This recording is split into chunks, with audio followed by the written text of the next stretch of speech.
यो everyone, कैसे हो तुम सब लेजेंड्स? देखो यार, मैंने अपनी सारी वीडियोस में देखा है कि तुम लोग वीडियो को हाइप और सपोर्ट नहीं करते। काफी बुरा लगता है। ऐसा मत करा करो यार। अगर व्यूज कम आएंगे तो नई वीडियोस बनाने का मोटिवेशन ही नहीं आता। इसीलिए थोड़ा हाइप और सपोर्ट कर दिया करो। विदेश में घूमते टाइम अपुन का एक खतरनाक माफिया से आमना सामना हो गया और अपुन को बचाया एक high ranking underworld lady boss ने। लेकिन अपुन की जान बचाने की कीमत यह थी कि अपुन चाहकर भी उसकी नजरों से कभी दूर नहीं जा सकता था। ऊपर से जो भी लड़की अपुन के करीब आने की हिम्मत करती, वो उसके हाथ पैर बेरहमी से तोड़ देती थी। जब अपुन को पता चला कि वो एक कोल्ड ब्लेडेड शैतान जैसी है जो मर्डर करते वक्त अपनी पलक तक नहीं झपकाती, तो अपूर्ण पूरी तरह डर गया और इस यानदेरे से पीछा छुड़ाने का रास्ता ढूंढने लगा। जब वो दुश्मनों के साथ एक खतरनाक जिंदगी और मौत की लड़ाई में फंसी थी, अपुन ने मौका देखकर चुपके से नजर रख रहे बॉडीगार्ड्स के स्क्वाड को चकमा दिया और एक डॉग होल से रेंगते हुए वहां से 9-2-11 हो गया। एक साल बाद अपुन एकदम राजा बाबू वाली लाइफ जी रहा था। एक लग्जरी बार में 8-8 मॉडल्स के साथ फ्लर्टिंग चल रही थी। पर जैसे ही अपुन ने नजरें उठाई, अपुन की आंखें सीधा उस औरत की एकदम खतरनाक, बर्फीली नजरों से टकरा गईं। तो येन टोंग एकदम शौक में 30 सेकंड तक वहीं जमी रही और फिर एक विलेन वाली डरावनी मुस्कान उसके होठों पर तैर गई। उसने अपने हाथ में पकड़ा हुआ लिकर का ग्लास एक सांस में खाली किया, फिर रेलिंग के ऊपर से छलांग लगाकर सीधा ऊपर वाले फ्लोर से नीचे कूद गई। पर जैसे ही वो नीचे लैंड हुई, अपुन वहां से गायब हो चुका था। उसे सिर्फ वो टेक्स्ट मैसेज मिला जो अपुन ने उसके फोन पर अभी अभी भेजा था। तुमने किसी गलत बंदे को पकड़ लिया है। मैं तुम्हारा एक्स बॉयफ्रेंड नहीं हूं। दूसरी तरफ अपुन की डर के मारे एकदम फटके हाथ में आ गई थी। आखिर दुनिया में दोबारा तो उयेन तोंग से सामना कैसे हो गया? सीन बहुत खराब है। अपुन पूरी तरह से फंस चुका है। ज्यादा सोचने का टाइम नहीं था अपने पास। अपुन पागलों की तरह 5 अलग अलग गलियों में भागता रहा। जब अपुन को पूरा यकीन हो गया कि वो उस बार से काफी दूर आ चुका है, तो एक टैक्सी रोकने के लिए फुटपाथ पर खड़ा हो गया। किस्मत अच्छी थी, एक खाली कैब तुरंत आकर रुक गई। जैसे ही अपुन उसमें बैठने वाला था, किसी ने पीछे से जोरदार झटका देकर खींच लिया। उसके जिस्म के परफ्यूम की वो खुशबू, उस औरत का वो पुराना सुलगता हुआ परफ्यूम अपुन बहुत अच्छे से पहचानता था। अपुन की हिम्मत नहीं हुई कि कोई विरोध करे, क्योंकि अपुन जानता था कि ये औरत किस लेवल की साइको है। तो येन तोंग ने अपुन को घसीटकर पास के एक होटल होटल में डाला और रूम में घुसते ही दरवाजे पर अंदर से ताला ठोक दिया। उसने एकदम कातिलाना और बेरहम नजरों से अपुन को घूरते हुए पूछा, जाओ भाग क्यों रहा है? अपुन एकदम जम गया जब उसने पिस्तौल निकालकर उसकी नली सीधा अपुन के माथे पर सटा दी और बोली, जो बोलना है अभी बोल ले, क्योंकि एक बार मैंने ट्रिगर दबा दिया तो फिर बात करने के लिए टाइम नहीं बचेगा। अपुन ने खुद को थोड़ा संभालने की कोशिश की, हालांकि आवाज में हल्की कपकपी साफ पता चल रही थी। मैं भाग नहीं रहा था। मैं नहीं भाग रहा था। मैं तो बस मैं तो बस अपने घर जाना चाहता था। तो उयेन तोंग अपुन के इस फालतू बहाने पर जोर से हंस पड़ी। उसकी खून जैसी लाल आंखें सीधा अपुन की रूह में झांक रही थी। तुझे मुझसे झूठ बोलने की खतरनाक कीमत पता होनी चाहिए। मैं तुझसे आखिरी बार पूछ रही हूं, तूने मुझे डंप क्यों किया? अपुन ने उसकी तरफ एक तीखी नजर से देखा। वो जो फेयरवेल लेटर मैंने एक साल पहले छोड़ा था, उसने सब कुछ साफ साफ बता दिया था। मैं तुम्हारे इस बिना बात के अंधाधुंध कत्लेआम को और बर्दाश्त नहीं कर सकता था। तुम मेरे आसपास किसी भी दूसरी औरत को बर्दाश्त नहीं कर सकती थी और सबको मार देना चाहती थी। तभी तुम्हें चैन मिलता। हमारा ब्रेकअप बहुत पहले हो चुका है, तो प्लीज मुझे जाने दो। अपूर्ण का एक एक लफ्ज सुनते ही तो उयेन तोंग के हाथ में पकड़ी हुई पिस्तौल हल्की सी कांपने लगी। छू आई, तुझे ब्रेकअप शब्द बोलने की परमिशन किसने दी? अगर तूने ये शब्द दोबारा अपनी जुबान से निकालने की हिम्मत की, तो मेरा यकीन कर, मैं यहीं के यहीं तेरा भेजा उड़ा दूंगी। अपुन ने धीरे से गर्दन हिला दी। अपुन को उसकी बात पर पूरा भरोसा था। भला उसकी जिद पर शक कौन करता?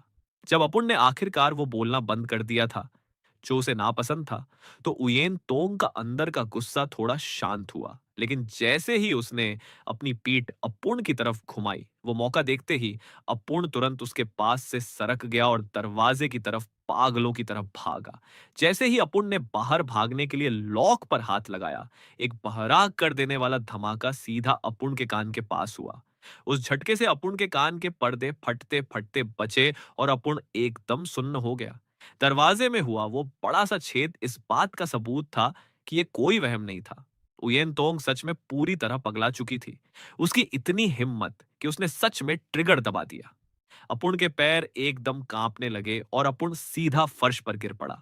वो लंबे और रौबदार कद वाली औरत धीरे धीरे पीछे से अपुन की तरफ पड़ने लगी। वो मुस्कुराई जैसे अपुन की जान निकलते देख मजे ले रही हो। मुझे पता, तुझे क्या लगता है कि तेरे पैर ज्यादा तेज हैं या मेरी गोली? अपुन इस दिमागी टॉर्चर को एक सेकंड के लिए भी और झेलने की हालत में नहीं था, चाहे इसका अंजाम कुछ भी हो। अपुन खुद को इस साइको के चक्कर में आज के बाद एक पल भी नहीं फंसा रखना चाहता था। अगर अपुन ने अभी कुछ नहीं किया तो जिंदगी भर इस नर्क में सड़ता रहेगा। मरना है तो साला एक बार मरेंगे। अपना दिल मजबूत करके अपुन सीधा उठकर बैठ गया। बिना किसी डर के अपुन ने सीधा तो उयेन तोंग की आंखों में आंखें डाली। या तो यही मेरा गेम बजा दे या फिर मुझे आजाद कर दे। इन शब्दों ने उसे पूरी तरह पागल कर दिया। तो उयेन तोंग के चेहरे पर एक खौफनाक कातिलाना गुस्सा साफ दिखने लगा। उसके दांत पीसने की आवाज उस सन्नाटे में गूंज उठी। ठीक है, अगर यही बात है तो मैं अभी तेरा किस्सा खत्म करती हूं। उसके मुंह से ये अल्फाज निकले ही थे कि उसने पूरी ताकत से अपुन को बेड पर दबोच लिया। आधी रात के सन्नाटे में जब तो उयेन टोंग सोफे पर बैठकर कुछ सोच रही थी, अपुन का दिमाग पुरानी यादों की गहराइयों में खोने लगा। बड़े लीडर तो की बेटी के रूप में जब वो पैदा हुई थी, तब उसके पिता 60 साल के थे। हालांकि तो उयेन टोंग को बचपन से ही सिर पर चढ़ा कर रखा गया था, पर उसके पास एक ऐसा जीनियस वाला टैलेंट था जो बाकी सबसे कोसों आगे था। 3 साल की उम्र में ही वो निशानेबाजी सीख रही थी। 6 साल की होते ही उसे एलीट कॉम्बैट ट्रेनिंग के लिए अमेरिका भेज दिया गया। 8 साल की उम्र में वो एक शार्प शूटर बन चुकी थी जो अंडरवर्ल्ड से लोहा ले रही थी। 14 साल की उम्र तक आते आते उसने अमेरिकन गैंग्स पर पूरी तरह अपना कब्जा जमा लिया था। हमारी मुलाकात पहली बार 2 साल पहले हुई थी।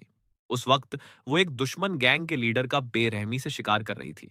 कई टारगेट का गेम बजाने के बाद वो एक गली की दीवार के सहारे खड़ी होकर अपने आदमियों का इंतजार कर रही थी। अपुन भी उसी टाइम जवान हुआ था और कुछ गुंडे अपुन के पीछे पड़े थे। अपुन को तो उयेन टोंग को ठीक से देखने का टाइम भी नहीं मिला और अपुन ने सीधा एक डंपस्टर कचरे के डिब्बे में छलांग लगा दी और उसका ढक्कन ऊपर से बंद कर लिया। तभी वहां एक भारी भरकम विदेशी गुंडा पीछा करते हुए पहुंच गया और तो उयेन टोंग से टूटी फूटी इंग्लिश में सवाल करने लगा कि क्या उसने किसी लड़के को यहां से भागते हुए देखा है। तो उयेन तोंग बस दीवार के सहारे टिकी रही और अपने खून से सने बूट्स को देखती रही। उसने उन गुंडों को भाव तक नहीं दिया। गुंडों ने गली में पागलों की तरह खोजना शुरू कर दिया और आखिरकार डंपस्टर के सामने रुककर उस पर एक जोरदार लात मारी। उन पांचों के चेहरों पर कमीनी मुस्कान थी। फिर उनमें से सबसे तगड़े बदमाश ने अपूर्ण का कॉलर पकड़कर कचरे के डिब्बे से बाहर खींच लिया। वो अपूर्ण को किडनैप करना चाहता था। अपूर्ण का पूरा बदन डर के मारे कांप रहा था। तभी अपूर्ण की नजरें सीधा तो उयेन तोंग से मिली। मजबूर होकर अपूर्ण ने उससे चाइनीज में अपनी जान बचाने की भीख मांगी। उसने पूछा, तुम्हारी मदद करूं? मैं कभी ऐसा सौदा नहीं करती जिससे मेरा कोई फायदा ना हो। अपूर्ण ने कहा, बस मुझे बचा लो और तुम जो कहोगी मैं वो करूंगा। उसने कहा, डन। तो उयेन तोंग के होठों पर एक रहस्यमयी मुस्कान आ गई। असल में जैसे ही उसने पहली बार अपूर्ण को देखा था, वो पहले ही डिसाइड कर चुकी थी कि वो अपूर्ण को बचाएगी। उसने बिना सोचे समझे अपना वेपन निकाला और सीधा उस बदमाश के माथे पर निशाना साधकर ट्रिगर दबा दिया। एक जोरदार धमाका हुआ और गरम गरम खून सीधा अपूर्ण के चेहरे पर आकर गिरा। अपूर्ण को संभलने का मौका भी नहीं मिला और अपूर्ण लड़खड़ाते हुए सीधा तो उयेन तोंग की तरफ भागा। तभी बाकी बचे 4 गुंडे अचानक हरकत में आए, पर इससे पहले कि वो हिल भी पाते तो उयेन तोंग ने निशाना साध लिया था। उसने अपना वेपन उठाया और एक के बाद एक 4 गोलियां दाग दी। 4 लाशें एक एक करके फर्श पर ढेर हो गईं। अपनी इस भाग दौड़ के बीच अपुन के पैर एकदम सुन्न पड़ गए और अपुन सीधा जमीन पर गिर गया। तो उयेन टोंग ने अपुन को खींचकर गली के नुक्कड़ पर खड़ी अपनी चमचमाती ब्लैक कार में डाला। उसके एक आदमी ने तुरंत अंदर से दरवाजा खोला। जैसे ही गाड़ी तेजी से आगे बढ़ी, उसके गुंडे टोनी ने रियर व्यू मिरर से चुपके से अपुन को ताकना शुरू किया। तो उयेन टोंग ने उसे एक एकदम खतरनाक लुक दिया। क्या तुझे अपनी आंखें प्यारी नहीं है? टोनी डर के मारे एकदम सुन्न हो गया और उसने तुरंत अपनी नजरें हटा ली। वैसे उसकी भी कोई गलती नहीं थी। उनकी बॉस 19 साल की थी और उसने आज तक किसी लड़के में कोई इंटरेस्ट नहीं दिखाया था। और आज वो एक हैंडसम लड़के को घसीटकर अपने घर ले जा रही थी। भला किसे उत्सुकता नहीं होगी? ये औरत वाकई में कोई मामूली चीज नहीं थी। क्या वो सच में अपनी जुबान की पक्की रहेगी? अगर उसने मुझे जाने से मना कर दिया तो अपुन क्या करेगा? पुलिस को फोन? क्या इस लावारिस जगह पर पुलिस अपुन की कोई मदद कर पाएगी? इससे पहले जब वो 5 गुंडे अपुन के पीछे पड़े थे, अपुन ने मदद के लिए कॉल करने की कोशिश की थी। नतीजा, गुंडों ने अपना फोन तोड़कर टुकड़े टुकड़े कर दिया था। कार एक सुनसान इलाके में बने विला के सामने जाकर रुकी। तो उयेन टोंग ने टोनी की तरफ ठंडी नजरों से देखा। निकलो यहां से। अगले कुछ दिनों तक मेरे सामने आने की सोचना भी मत। बॉस तो एकदम मूड में लग रही थी। पर ये कुछ दिन, आखिर कितने दिन की बात हो रही थी? विला के अंदर तो उयेन टोंग अपुन को मास्टर बेडरूम में ले गई। शावर ले लो या मैं खुद तुम्हें नहलाऊं। अपुन की आवाज टेंशन के मारे एकदम थरथरा रही थी। मैं खुद कर लूंगा। तो उयेन तोंग ने धीरे से हामी भरी। उसने दरवाजा बंद किया और खुद फ्रेश होने के लिए बगल वाले रूम में चली गई। वो ज्यादा दूर नहीं जाना चाहती थी क्योंकि उसे डर था कि कहीं अपुन भाग न जाए। अगर अपुन ने भागने की जरा भी कोशिश की तो वो और भी ज्यादा खतरनाक तरीका अपनाने से पीछे नहीं हटती। बाथरूम के अंदर अपुन एकदम सीधे बच्चे की तरह बर्ताव कर रहा था। अब तक अपुन को हकीकत समझ आ चुकी थी। ये जगह बहुत ज्यादा कटी हुई थी। यहां से भागना नामुमकिन था। अगर अपुन किसी तरह विला से बाहर निकल भी जाता तो वो अपुन को ढूंढकर दोबारा पकड़ लेती। सबसे डरावनी बात तो ये थी कि इस औरत के पास वेपन्स थे और वो बेहद डेंजरस थी। उसे गुस्सा दिलाकर अपनी जान गंवाने से अच्छा था कि कुछ टाइम के लिए उसकी हाँ में हाँ मिलाई जाए। अपुन तब तक सही मौका ढूंढता रहेगा जब तक वो अपना गार्ड ढीला नहीं कर देती। और जैसे ही सही चांस मिलेगा, अपुन रफू चक्कर हो जाएगा। बाहर से आवाज आई। अभी तक नहीं हुआ? अपुन ने कहा। अभी आया। अपुन ने जल्दी से एक एक्स्ट्रा बाथरोब पहन लिया। जैसे ही अपुन स्टीम से बाहर आया तो उयेन तोंग के सब्र का बांध टूट चुका था। उसने झटके से अपुन को बेड पर खींच लिया। जब उसके वो पतले बर्फीले होंठ अपुन के होठों से टकराए तो हम दोनों एक पल के लिए सुन्न हो गए। ये हम दोनों का पहला किस था। अगली दोपहर जब अपुन की नींद खुली, अपुन ने चुपके से निकलने की कोशिश की, पर एक मजबूत हाथ ने अपुन को वापस खींच लिया। कहीं जा रहे हो क्या? नींद से भरी उस औरत की आवाज एकदम भारी, रफ और डेंजरस तरीके से अट्रैक्टिव थी। अपुन ने कहा, मुझे कुछ काम निपटाने हैं। वो बोली, तुम समझदार हो, सच में एक कमाल के बंदे हो। अपुन धीरे धीरे उसकी लिमिट्स चेक कर रहा था ताकि भागने का कोई रास्ता मिले। पर बदकिस्मत से उसका अपुन को छोड़ने का दूर दूर तक कोई इरादा नहीं था। पिछली रात वो एक पक्के फैसले पर पहुंच चुकी थी। उसे पहली नजर में ही अपुन से प्यार हो गया था। चाहे अपुन का चेहरा हो या रूह, वो किसी भी कीमत पर अपुन को अपना बनाकर रखना चाहती थी। किसी भी कीमत पर। अपुन ने पूछा, तुम्हारा मतलब तुम मुझे जाने नहीं दोगी? उसने कहा, पहले मुझे एक बात बताओ, तुम्हारा नाम क्या है? अपुन ने जवाब दिया, ल्यूकतान शू। अपना नाम सुनते ही तो उयेन तोंग उठकर बैठ गई। वो अपूर्ण का नाम बार बार दोहराने लगी, जैसे वो इन शब्दों को अपने दिलो दिमाग में छाप रही हो। जितनी बार वो बोलती, अपूर्ण का दिल और भारी होता जाता। ये औरत साफ तौर पर अपूर्ण को कैद करके रखने का मन बना चुकी थी। तो उयेन टोंग बेड से उतरी, कपड़े पहने और अपूर्ण की तरफ मुड़ी। वो जो कपड़े नाइट स्टैंड पर रखे हैं वो एकदम नए हैं। उन्हें पहनकर नीचे ब्रेकफास्ट के लिए आ जाओ, फिर मैं खुद तुम्हें ड्रॉप करने चलूंगी। इतना कहकर उसने दरवाजा खोला और नीचे चली गई। उसके जाते ही अपुन ने राहत की सांस ली। अपुन ने कपड़े उठाए और पहन लिए। जैसे ही अपुन ग्राउंड फ्लोर पर पहुंचा, वो किचन में अंडे फ्राई कर रही थी। अपुन डाइनिंग टेबल पर बैठ गया। दिमाग में सिर्फ एक ही बात घूम रही थी कि जैसे ही अपुन वापस कैंपस पहुंचेगा, सीधा फ्लाइट की टिकट बुक करके कंट्री से बाहर भाग जाएगा। ठीक उसी मोमेंट तो उयेन टोंग मिल्क और ब्रेकफास्ट लेकर आई। खा लो। अपुन वहां एकदम सीधे बच्चे की तरह बैठकर खाने लगा। अपुन ने नोटिस किया कि उसने खुद अपने खाने को हाथ तक नहीं लगाया था। और अपुन पूछने ही वाला था पर आखिरी सेकंड पर रुक गया। ये खाना अपुन को कांटों की सेज जैसा लग रहा था। कोई इतनी खतरनाक नजरों से घूरेगा तो साला खाना गले से नीचे कैसे उतरेगा? फिर भी अपुन ने जबरदस्ती पूरा खाना खत्म किया। तो उयेन तोंग उठी और बाहर की तरफ चली गई। ऐसा नहीं था कि वो अपुन का वेट नहीं करना चाहती थी। बात यह थी कि वो जानती थी कि अपुन उससे बुरी तरह डरा हुआ है। उसे डर था कि अगर वो अपुन के पास एक कदम भी और बढ़ी तो अपुन कहीं खौफ के मारे बेहोश न हो जाए। उसने अपनी पूरी लाइफ में आज तक कोई ऐसा मर्द नहीं देखा था जो उसकी मौजूदगी से इतना ज्यादा दूर भागता हो। अपुन ही पहला बंदा था जो ऐसा फील कर रहा था। पूरे रास्ते अपुन ने एकदम चुप्पी साधे रखी तो उयेन टोंग का चेहरा एकदम उतरा हुआ था। क्या यह बंदा सच में उससे इतनी नफरत करता है? उसने एक बार भी बात शुरू करने की कोशिश नहीं की। कल से लेकर इस मोमेंट तक उसके खुद बात शुरू करने के अलावा अपुन ने पूरे टाइम में सिर्फ 2 लाइनें बोली थी। एक तो अपनी जान की भीख मांगते वक्त और दूसरी बस माहौल को संभालने की एक नाकाम कोशिश थी। अपुन ने कहा, पहले एकेडमी चलो, कल सुबह क्लासेस खत्म हो जाएंगी। उसने कहा, मैं तुम्हें शाम को 7 बजे पिक कर लूंगी। अपूर्ण ने तुरंत कहा, 7 बजे मैं खुद वापस आ जाऊंगा। तुम अपने काम पर फोकस करो, शाम को मिलते हैं। उसने पूछा, तुम्हें पक्का यकीन है? मुझसे झूठ बोलने के अंजाम के बारे में अच्छे से सोच लेना। अपूर्ण का दिल जोर से धड़कने लगा।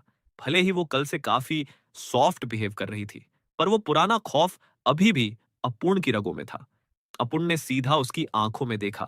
मुझे पूरा यकीन है, पर अंदर ही अंदर अपूर्ण अपने भागने का प्लान सेट कर रहा था। जैसे ही अपुन कैंपस पहुंचेगा, उसे घोस्ट कर देगा। अपुन अपने देश की सबसे पहली फ्लाइट बुक करेगा और दोबारा इस इलाके में कभी कदम नहीं रखेगा। तो उयेन टोंग ने एक पल के लिए अपुन की रूह में झांका, फिर चुपचाप गाड़ी स्टार्ट कर दी। जब तक गाड़ी स्कूल के गेट पर पहुंची, हम दोनों के बीच एक भी लफ्ज नहीं बोला गया। अपुन ने पूछा, क्या अब मैं जा सकता हूं? उसने कहा, क्या तुम्हारे पास मुझसे कहने के लिए और कुछ नहीं है? अपूर्ण को अच्छे से पता था कि वो किस तरह के विदाई के शब्द सुनना चाहती थी। अपूर्ण वहां से भागने के लिए मरा जा रहा था। कल मौका नहीं मिला, इसलिए बात नहीं बनी। आज अपूर्ण को यह चांस किसी भी कीमत पर भुनाना था। अपूर्ण ने उसे एक झूठी तसल्ली वाली स्माइल दी। मैं तुम्हें सब कुछ आज रात को बताऊंगा। तो उयेन तोंग ने अपना चेहरा घुमाया और धीरे से सिर हिलाया। काम बन गया। अपुन तो खुशी के मारे उछलने वाला था। अपुन ने कार का दरवाजा खोला और खुद को शांत रखने की कोशिश की। जैसे जैसे अपुन उस खतरनाक औरत से दूर बढ़ रहा था। जैसे ही अपुन एकेडमी के गेट पर पहुंचा, पीछे से अचानक एक आवाज गूंजी। अपुन को मजबूरन पीछे मुड़ करना पड़ा। सड़क के उस पार तो उयेन टोंग अपनी सुपरकार के सहारे खड़ी थी। उसकी आवाज एकदम साफ सुनाई दे रही थी। ल्यूक तानचू, मेरा नाम तो उयेन टोंग है। इतना बोलने के बाद उसने अपुन को देखकर एक प्यारी सी स्माइल दी। वो स्माइल उस जैसी औरत के चेहरे पर कुछ ज्यादा ही चमकीली लग रही थी। अपुन ने हिचकिचाते हुए हाथ हिलाया और पलटकर एकेडमी के अंदर चला गया। तो उयेन टोंग ने अपना फोन निकाला और एक कॉल मिलाया। उसकी आवाज एकदम बर्फ की तरह ठंडी हो गई। मोक्सी एकेडमी को चारों तरफ से घेर लो, अभी। अपुन तो बस एक इंटरनेशनल स्टूडेंट था और कल ही अपुन की ग्रेजुएशन फेयरवेल पार्टी खत्म हुई थी। हॉस्टल के रूम में आकर अपुन ने पागलों की तरह अपने सारे डॉक्यूमेंट्स बटोरे, अपना पासपोर्ट और डिप्लोमा बैग में ठूंसा। अपुन ने फ्लाइट बुक करने के लिए एक बर्नर फोन निकाला। कपड़े या बाकी सामान पैक करने का टाइम नहीं था। अपुन ने अपना बैग उठाया और सीधा बाहर के लिए भागा, पर गेट पर ही अपुन सीधा सफाई वाले से टकरा गया। 15 मिनट बाद एक सफाई वाला कचरे की गाड़ी को धक्का देते हुए धीरे धीरे एकेडमी से बाहर निकल रहा था। वो असल में अपुन ही था जो हुलिया बदलकर भाग रहा था। एकेडमी के बाहर काले सूट वाले गुंडों की फौज खड़ी थी, जिसमें एशियन और वेस्टर्न दोनों टाइप के लोग थे। कैंपस लौट रहे स्टूडेंट्स खौफ के मारे कांप रहे थे। उन्हें लगा कि कोई टेररिस्ट अटैक हो गया है। जैसे ही अपुन गाड़ी को धक्का दे रहा था, दिल की धड़कनें ड्रम की तरह बज रही थी। भगवान का शुक्र है कि अपुन ने पैसे देकर ये कपड़े बदल लिए थे, वरना अपुन पक्का पकड़ा जाता। अपुन ने अपनी हैट नीचे झुका ली और मास्क से आधा चेहरा छिपा लिया। अपुन ने चुपके से देखा कि उन काले सूट वालों के हाथ में क्या था। अपुन के होश उड़ गए जब देखा कि उनके पास अपुन के सोते हुए की फोटोज थी। अपुन की रीढ़ की हड्डी में एक ठंडी सिहरन दौड़ गई। अच्छी बात यह थी कि उन्होंने बस एक सरसरी नजर डाली और पूछताछ के लिए पास नहीं आए। अपूर्ण आधे घंटे तक उस कचरे की गाड़ी को पागलों की तरह धकेलता रहा और आखिरकार एक दीवार के सहारे गिरकर लंबी सांस लेने लगा। अपूर्ण ने तुरंत अपना बैकपैक निकाला, एयरपोर्ट की तरफ भागने के लिए तैयार। पर जैसे ही अपूर्ण ने सिर घुमाया, खौफ के मारे अपूर्ण के तोते उड़ गए। तो उयेन तोंग थोड़ी ही दूरी पर खड़ी थी। उसकी वो डार्क गहरी आंखें सीधा अपूर्ण पर टिकी थीं। ल्यूक तान छू, तुम सच में धोखेबाजी के उस्ताद हो। उसकी आवाज एकदम बर्फ जैसी ठंडी और कातिलाना थी। अपूर्ण पलटा और भागा। दिल इतनी जोर से धड़क रहा था कि लगा अभी छाती फाड़ कर बाहर आ जाएगा। पर अपूर्ण अभी कुछ ही कदम भागा था कि तो उयेन तोंग ने लपक कर अपूर्ण की कलाई पकड़ ली। एकदम सीरियस एक्सप्रेशन के साथ वो धीरे से फुसफुसाई, मुझे छोड़कर मत जाओ, तुम्हारे लिए मेरी फीलिंग्स एकदम सच्ची हैं। अपूर्ण इतना शॉक हो गया कि मुंह से आवाज ही नहीं निकली। मैं तुमसे प्यार नहीं करता। तो उयेन तोंग ने अपुन को एकदम घोंटने वाले गले से लगा लिया। मैं वेट कर सकती हूँ। मैं तब तक वेट करूंगी जब तक तुम भी मुझसे प्यार नहीं करने लगते। उसके मुंह से ये शब्द निकले ही थे कि उसके काले सूट वाले आदमियों ने आकर अपुन को घेर लिया। आखिरकार अपुन को दोबारा घसीटकर उसी विला में लाया गया। उस दिन के बाद से तो उयेन टोंग एकदम बदल गई। वो रोज खुद अपुन के लिए तीनों टाइम का खाना बनाती और यहाँ तक कि अपुन के कपड़े भी अपने हाथों से धोती थी। चाहे कितनी भी देर हो जाए, वो हमेशा अपुन के पास वापस आती। तो उयेन टोंग ने अपुन को थोड़ी बहुत आजादी दे रखी थी।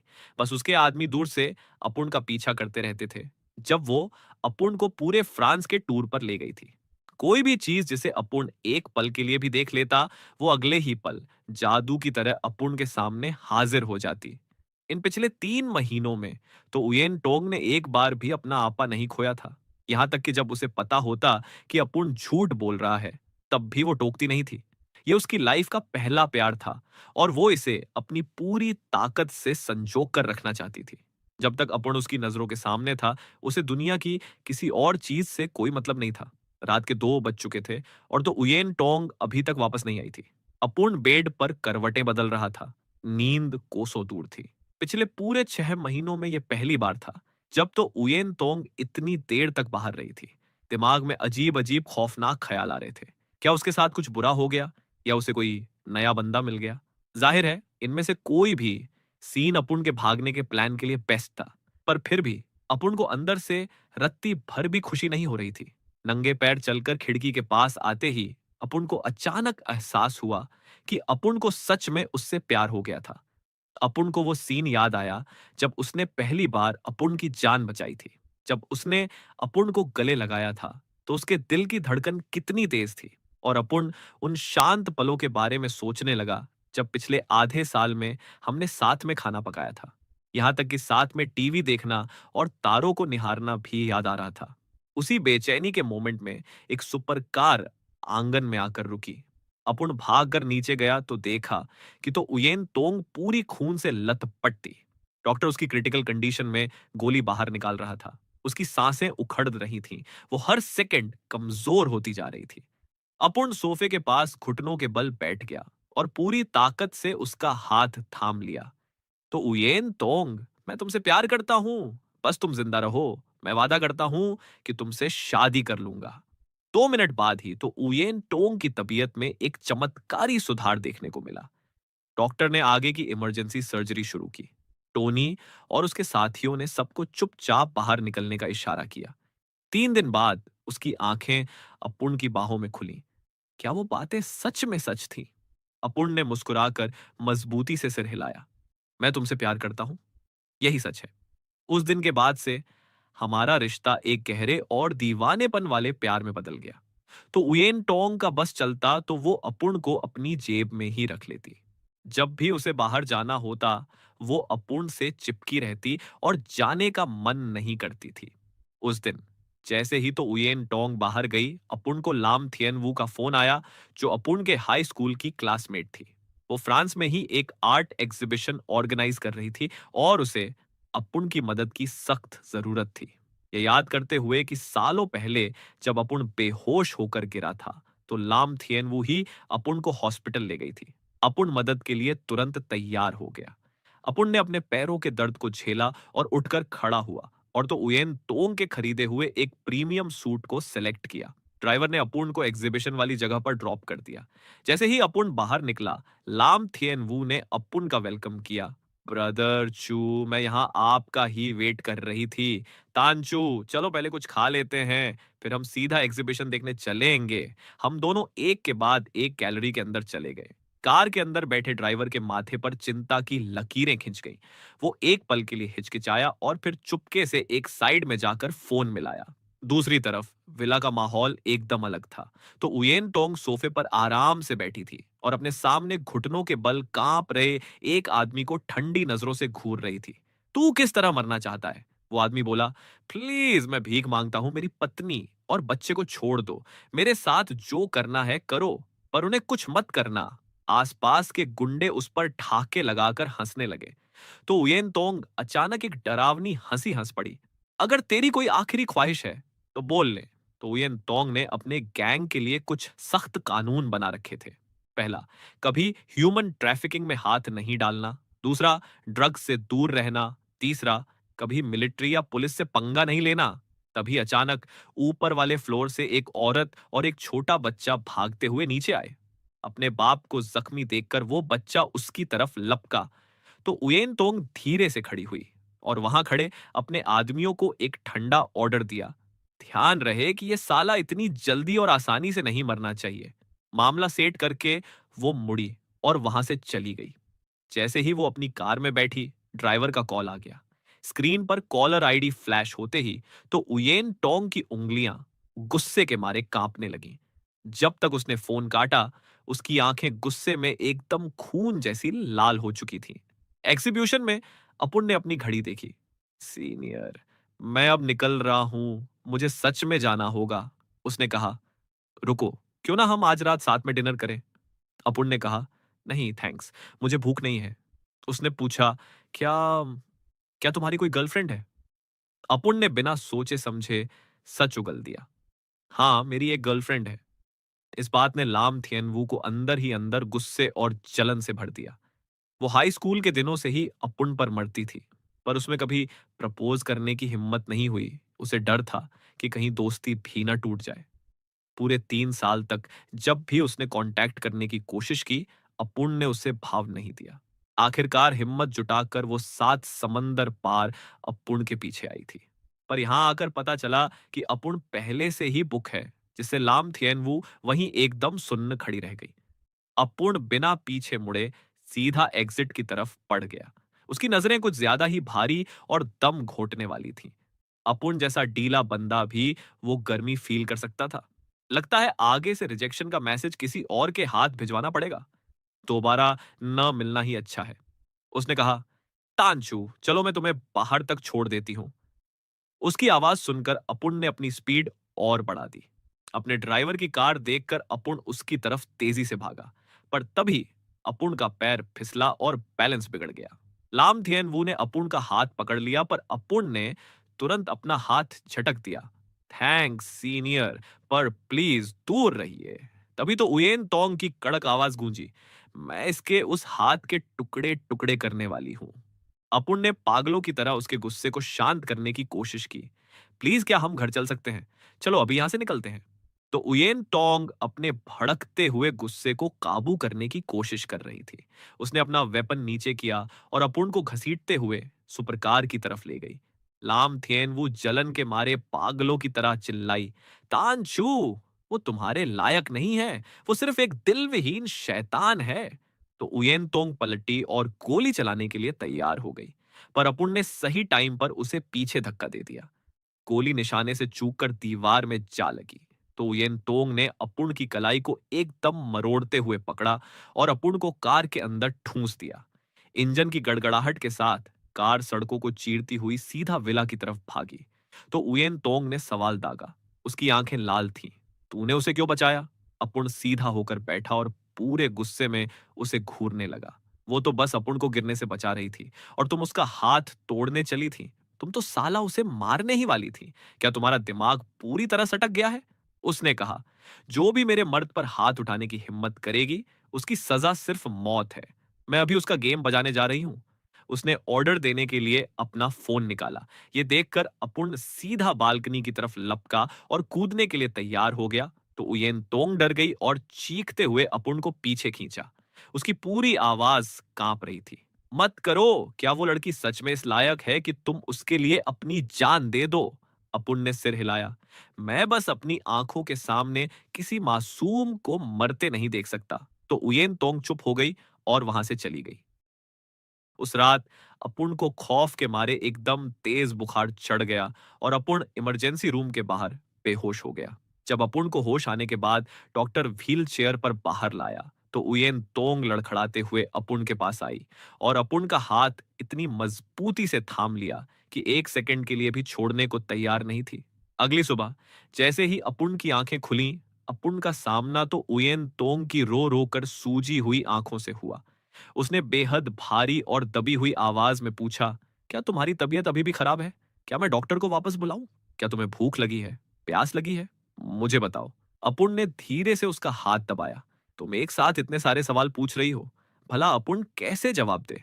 अपुन को समझ नहीं आ रहा था कि पहले किस सवाल का जवाब दे। तो उयेन तोंग ने अपना सिर नीचे झुका लिया। मेरी गलती थी, मुझे माफ कर दो। अपुन जानता था कि वो पिछले वाले सीन के लिए माफी मांग रही थी, पर यह माफी अपुन से नहीं, बल्कि लाम थियन वू से मांगी जानी चाहिए थी। लाम थियन वू ने तो बस अपुन को सहारा दिया था, पर तो उयेन तोंग ने उस पर 6-6 गोलियां दाग दी थी। वो माफी असल में लाम थियन वू का हक थी। हॉस्पिटल का वो रूम एकदम सन्नाटे में डूब गया, जब तक कि सुबह के राउंड के लिए डॉक्टर नहीं आ गया। तो उयेन तोंग खड़ी हुई और बाहर कॉरिडोर में चली गई। टोनी अभी अभी खाना लेकर पहुंचा था। दूर से उसने अपनी बॉस की उस अकेली परछाई को देखा, तो उसका दिल भी बैठ गया। बॉस, अगर आप किसी से प्यार करती हैं, तो आपको उसकी रिस्पेक्ट करना भी सीखना होगा। इन आखिरी शब्दों के साथ उसने खाना नीचे रखा और चुपचाप वहां से निकल गया। तो उयेन टोंग वहीं अपनी जगह पर एकदम सुन्न खड़ी रही। दिमाग से तो वो उसकी एक एक बात समझ रही थी, पर जैसे ही बात अपुन की आती, उसका अपने ऊपर से कंट्रोल पूरी तरह खत्म हो जाता था। तो उयेन टोंग ने लंच बॉक्स उठाया और वापस रूम में आ गई। अगले दिन दोपहर को जब तो उयेन तोंग अपुन के डिस्चार्ज के पेपर सेट करने में बिजी थी, लाम थियन वू ने दरवाजा खोला और अंदर आ गई। उसके बाएं हाथ पर सफेद पट्टियों का एक बड़ा सा बंडल बंधा हुआ था। हालांकि उसका चेहरा पहले से काफी ठीक लग रहा था। लाम थियन वू अपुन के बेड के पास आई। अपुन उसे देखकर एकदम शॉक हो गया और उठकर बैठने की कोशिश करने लगा। सीनियर, तुम यहाँ क्यों आई हो? देखो, आई एम रियली सॉरी। तुम यहाँ से जल्दी निकलो, मेरी गर्लफ्रेंड किसी भी सेकंड आती ही होगी। उसने कहा, माफी मांगने की कोई जरूरत नहीं है। मैंने आज तक तुम्हारे खिलाफ दिल में कोई बात नहीं रखी। उसने सीधा अपुन की आंखों में देखा। उसका चेहरा एकदम सीरियस था। तानचू, मैं तुमसे प्यार करती हूँ। क्या तुम्हें सच में मेरे लिए कभी थोड़ा सा भी फीलिंग्स महसूस नहीं हुई? अपुन के चेहरे पर एक पल के लिए भी कोई हिचकिचाहट नहीं दिखी। लाम थियन वो मुड़ी और बाहर जाने वाले गेट की तरफ बढ़ने लगी। वो नहीं चाहती थी कि अपुन उसे रोते हुए देखे। जैसे ही वो गेट के पास पहुंची, पीछे से अपुन की आवाज गूंजी, सीनियर, प्लीज मुझे भूल जाओ। लाम थियन वू के आंसू आखिरकार छलक पड़े। वो बिना पीछे मुड़े रूम से भाग गई।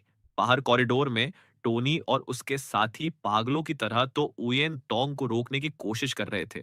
बॉस, प्लीज आपको शांत होना पड़ेगा। तो उयेन टोंग चिल्लाई, ये साला किस टाइप का बकवास प्लान था तेरा, बेवकूफ? टोनी को इस सिचुएशन में खुद पर बड़ा तरस आ रहा था। उसने तो बस लाम थियन वू को अपुन से मिलाने का प्लान इसीलिए बनाया था, ताकि तो उयेन टोंग के अंदर थोड़ी सी जलन पैदा हो सके। उसे क्या पता था कि जैसे ही तो उयेन टोंग को पता चलेगा, वो सीधा उसके मुंह पर एक जोरदार घूंसा जड़ देगी। टोनी ने कहा, बॉस, बस कुछ मिनट और वेट कर लीजिए। लाम थियन वो बस जाने ही वाली है। उसने कहा, मैं अब और वेट नहीं कर सकती। एक ठंडी नजर के साथ उसने उन दोनों को झटके से पीछे धकेल दिया। फिर वो बिना पीछे मुड़े सीधा हॉस्पिटल के उस रूम की तरफ भागी। उसका दिमाग एकदम डरावने और अजीब ख्यालों का दलदल बन चुका था। क्या लाम थियन वू ने उसके तान छू को छूने की हिम्मत की? क्या वो औरत अभी उसके कान भर रही है? कॉरिडोर के आधे रास्ते में ही उसका सामना सामने से आ रही लाम थियन वू से हो गया। दोनों औरतें एक दूसरे के पास से गुजरी, पर किसी के मुंह से एक भी लफ्ज नहीं निकला। वापस रूम में अपुन वॉशरूम जाने के लिए बेड से उतरने की कोशिश ही कर रहा था कि तभी दरवाजा एक जोरदार आवाज के साथ खुला। तो उयेन टोंग अंदर आई और अपुन एकदम हैरान रह गया। अपुन तुरंत समझ गया कि उसका सामना पक्का लाम थिएनवू से हुआ है। शुक्र है कि इस बार कॉरिडोर में गोलियां चलने की आवाज नहीं आई। तो उयेन टोंग ने अपुन को एकदम घोंटने वाले दीवाने गले से लगा लिया। सिर्फ अपुन की गर्मी महसूस करके ही उसे थोड़ा सुकून मिल रहा था, पर इतने से भी उसकी दीवानगी शांत नहीं हुई। उसने अपुन को जबरदस्ती खिड़की के फ्रेम से सटा दिया और पूरी जंगली ताकत से अपुन को किस करने लगी। अपुन ने अपनी पूरी ताकत से उसे पीछे धकेलने की कोशिश की। यह सीन करीब 20 मिनट तक ऐसे ही चलता रहा। फिर तो उयेन तोंग ने अपुन की गर्दन में अपना सिर छिपा लिया और पागलों की तरह किस करने लगी। अपुन ने धीरे से उसके सिर को थपथपाया। अब बहुत हुआ, छोड़ो मुझे, मुझे वॉशरूम जाना है। उसने कहा, मैं भी तुम्हारे साथ चलूंगी। अपुन बोला, कोई जरूरत नहीं है, मैं खुद संभाल लूंगा। उसने कहा, ठीक है, मैं यहीं वेट करती हूँ। जैसे ही अपुन रूम से बाहर निकला, एक अजीब सी घुटन और चिढ़ अपुन के अंदर जाग उठी। बचपन से अपुन हमेशा सीधे और शरीफ लोगों के बीच रहा था।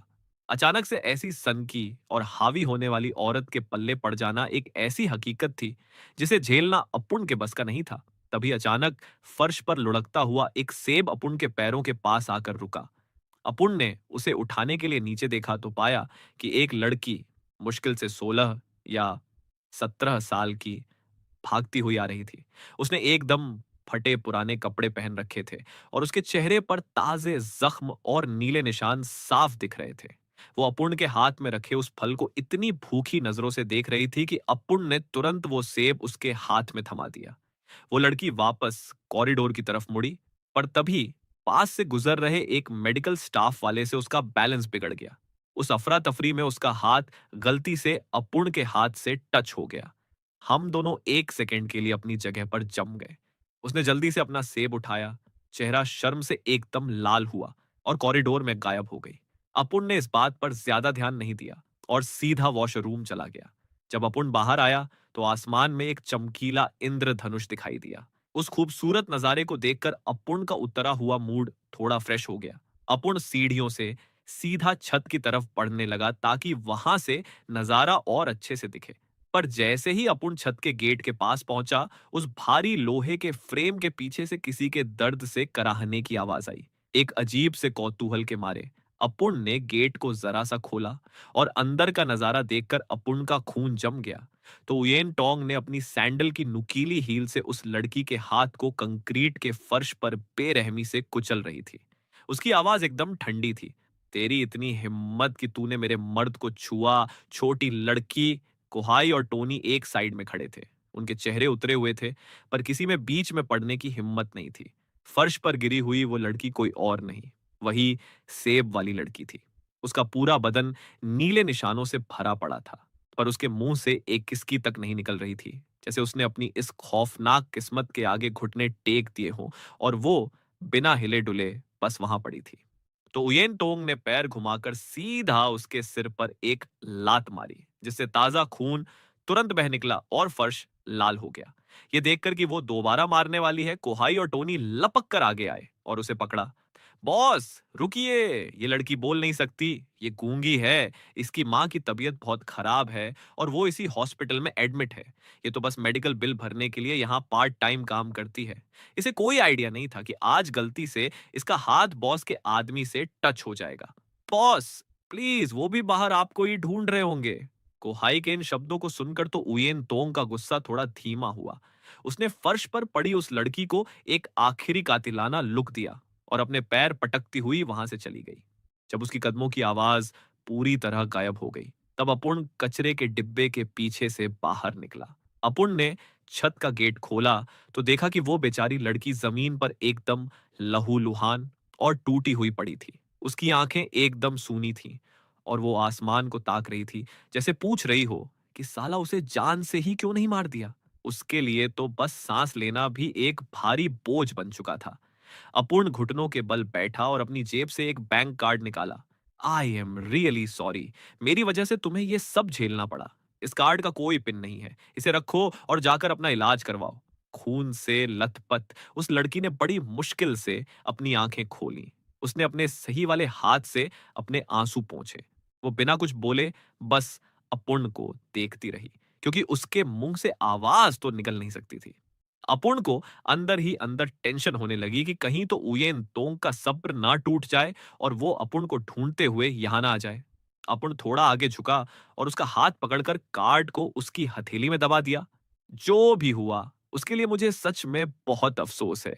इतना कहकर अपुन जाने के लिए मुड़ा, पर जैसे ही अपुन ने कदम आगे बढ़ाया, एक बर्फ जैसी ठंडी हथेली ने अपुन का टखना पकड़ लिया। अपुन ने नीचे देखा, लगा कि वो लड़की गुस्से में अपुन को मारेगी, पर अपुन शौक रह गया जब उसने ऊपर देखकर एक हल्की सी स्माइल दी।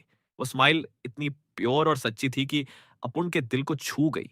अपुन भी उसे देखकर मुस्कुराया और बाइट करने लगा। जैसे ही उसने अपनी पकड़ ढीली की, अपुन पागलों की तरह गेट से बाहर भागा। उस लड़की ने बड़ी मुश्किल से खुद को ऊपर उठाया और उस बैंक कार्ड को इंद्रधनुष की रोशनी में देखकर एक बार फिर मुस्कुराई। वापस रूम में आकर तो उयेन तोंग खिड़की के बाहर देख रही थी। मैं अभी तुम्हें मेंस वॉशरूम में ढूंढने गई थी। नर्स ने कहा वो खाली है। तांचू, क्या तुम मुझे घोस्ट कर रहे हो? वो खिड़की के पास गई और एक नंबर डायल किया। फोन काफी देर तक बजता रहा और फिर किसी ने उठाया। बड़ी बहन। दूसरी तरफ से आवाज एकदम शौक में आई। चमत्कार हो गया जो आपने मुझे फोन किया। क्या आप किसी मुसीबत में हैं? उसने कहा, सुन छोटी बहन, फ्रांस के जिस स्पेशलिस्ट डॉक्टर के बारे में तूने बताया था, क्या वो अभी यहीं है? उसे बोल कि कल सुबह मुझसे आकर मिले। तो चीरोक दूसरी तरफ एक पल के लिए सुन्न हो गई। हाँ, वो यहीं है। मैं तुरंत अरेंजमेंट करती हूँ, पर मुझे बताओ कि हुआ क्या है? क्या मैं खुद फ्लाइट पकड़कर वहां आऊं? अपुन ने दरवाजा खोला और अंदर कदम रखा, तो उयेन तोंग ने कहा, कोई जरूरत नहीं है, और फोन काट दिया। उसने एक टिश्यू निकाला और बड़े प्यार से अपुन के माथे का पसीना पोंछने लगी। इतनी जल्दी में क्यों थे? मैं हमेशा तुम्हारा वेट करूंगी। दोबारा ऐसा मत करना। चेहरा साफ करने के बाद उसने बड़े प्यार से अपुन का गाल सहलाया। मुझसे वादा करो कि तुम मुझे छोड़कर भागने की कोशिश कभी नहीं करोगे, ठीक है? अपुन टेंशन के मारे इतना सुन्न था कि मुंह से एक शब्द नहीं निकला। क्या तो उयेन तोंग को पता चल गया था कि अपुन ने छत पर उसका वो खौफनाक रूप देख लिया है? वही तो वो मोमेंट था जब अपुन ने हमेशा के लिए यहां से भागने का मन बना लिया था। अपुन उसकी इस सन की दीवानगी और बेरहमी को कभी हजम नहीं कर सकता था। भले ही अपुन का एक हिस्सा उससे प्यार करता था, पर मासूम लोगों पर उसका यह जुल्म अपुन को कभी मंजूर नहीं था। अपुन उसे एक या दो बार तो रोक सकता था जब पास हो, पर तब क्या होगा जब अपुन सामने ना हो? अपुन उस वक्त छत पर सामने इसलिए नहीं आया क्योंकि अपुन को डर था कि अगर अपुन वहां गया तो वो लड़की साला जिंदा वापस नहीं जा पाएगी। तो उयेन तोंग की इस पागलपन वाली दीवानगी का कोई भरोसा नहीं था। वो इस बात के भी काबिल थी कि पूरी लाइफ अपुन किसी दूसरी औरत को देख भी ना पाए। ये साला कोई जिंदगी नहीं, एक पिंजरा था। अपुन ने इसे खत्म करने का फैसला कर लिया। तो उयेन टोंग ने अपुन की इस चुप्पी को देखा, उसका चेहरा और डरावना हो गया। तांचू, तुम्हारे इस दिमाग में क्या चल रहा है? क्या तुम किसी दूसरी औरत के बारे में सोच रहे हो या मुझे छोड़कर भागने का प्लान बना रहे हो? उसके अंदर गुस्से का एक तूफान उठा, पर उसकी बची हुई अक्ल ने उसे वार्न किया कि दोबारा पंगा मत खड़ा करो। ज्यादा प्रेशर देने से बंदा और दूर भाग जाएगा। पर तो उयेन तोंग जैसी साइको औरत के लिए अपना आपा काबू में रखना कहाँ मुमकिन था। उसने अपुन को एकदम घोंटने वाले गले से लगाया और पूछा, तुम मुझसे प्यार करते हो ना? बोलो कि मुझे कभी छोड़कर नहीं जाओगे। अपुन का इरादा तो चुप रहने का था, पर उसकी आंखों में वो डरावना पागलपन देखकर अपुन ने जबरदस्ती अपनी कांपती आवाज में झूठ बोल दिया। मैं तुमसे प्यार करता हूं। मैं तुम्हें छोड़कर कभी नहीं जाऊंगा। अपुन का यह जवाब सुनकर उसने एक डरावनी हंसी हंसी। झूठे। पहले जब तुमने प्यार का इजहार किया था तो तुम्हारी आंखों में सच्चा प्यार दिख रहा था। अब तुम बस लाइंस रट रहे हो जैसे कोई काम निपटा रहे हो। उसके चेहरे पर वो खौफनाक मुस्कान देखकर अपुन डर गया और उसके चंगुल से छूटने की कोशिश करने लगा। तो उयेन टोंग ने तुरंत अपना फोन निकाला। टोनी, इस पूरे फ्लोर को अभी खाली करवाओ। कोई भी हमारे बीच नहीं आना चाहिए। टोनी दूसरी तरफ तुरंत सीन समझ गया। उसने फटाफट अपने आदमियों को बोलकर भीड़ को हटा दिया। इससे पहले कि अपुन को कुछ समझ आता, अपुन को दीवार से सटा दिया गया। तो उयेन टोंग को अपुन की मर्जी से कोई लेना देना नहीं था। उसने अपुन की फीलिंग्स की धज्जियां उड़ा दी। अपुन कितना सीधा था। अपुन से बहुत बड़ी गलती हो गई थी। सच तो यह था कि तो उयेन तोंग भी अंदर ही अंदर तड़प रही थी। जिस मर्द को वो चाहती थी, वो न सिर्फ दिमाग से उससे दूर भाग रहा था, बल्कि उसका बदन भी उसके छूने से सुन्न पड़ रहा था। तो उयेन तोंग पास आई। उसकी गर्म सांसें अपुन के कान के पास गूंजी। उसने धमकी दी कि अगर अपुन ने और विरोध किया, तो मैं ध्यान रखूंगी कि तू 3 दिन तक इस बेड से उठ ना पाए। यह धमकी बदकिस्मत से काम कर गई। अपुन बिना हिले डुले जम गया, पर अंदर ही अंदर एक कसम खाई। अपुन को इस मॉन्स्टर के चंगुल से भागना ही होगा। उसके लिए जो भी थोड़ी बहुत फीलिंग्स बची थी, वो उसी मोमेंट पर पूरी तरह खत्म हो गई। आधी रात बीत जाने के बाद तो उयेन टोंग ने आखिरकार अपुन को फ्रेश किया। सोते हुए अपुन के थके हुए चेहरे को देखते हुए उसने सुना कि अपुन नींद में बड़बड़ा रहा था, मैं तुमसे प्यार करता हूं, मुझे तुम्हारी जरूरत है। साफ था कि अपुन उसके टॉर्चर के डरावने सपने देख रहा था। उसने इस रिश्ते का कबाड़ा कर दिया था।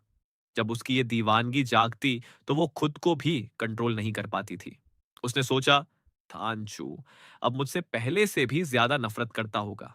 कल जब तानचू जागेगा, तो मुझे उससे दिल खोलकर बात करनी होगी।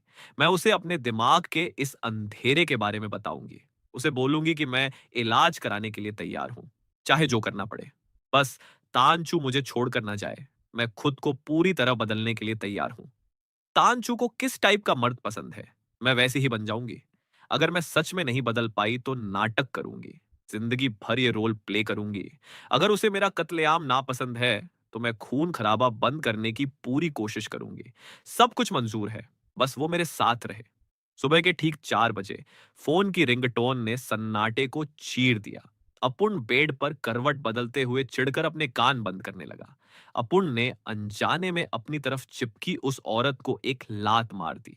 तो उयेन टोंग फोन उठाने के लिए बैठी, और उसका एक हाथ बड़े प्यार से अपुन के कान पर था, ताकि आवाज न आए।